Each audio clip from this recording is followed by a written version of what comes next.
Hello guys, in today's video I'm going to show you how to fix your microphone not working on Discord.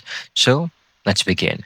First go ahead and open your Discord. Make sure you are logged into the correct account. Okay. Now you need to go to settings, click on the gear icon, use your settings, scroll down and choose the voice and video.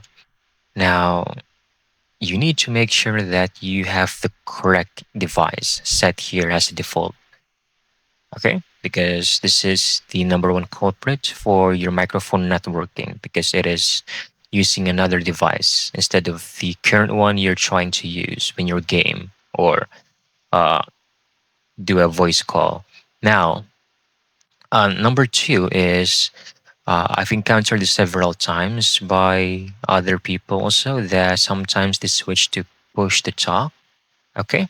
So if, for example, if you like, you are on the voice call and you can see yourself like talking, but there's no audio. This is it. It is set to push the talk. Then just make sure to check what key you've set this to, or you can simply switch to voice activity, and pretty much that will fix every issue relating to the Discord application. If your mic is still not working, try to go to your Microsoft or I mean as in your Windows settings and make sure that the microphone settings is up to date, the drivers and the microphone volume is also uh, the mid or the highest. So that's it. I hope I found this video very helpful.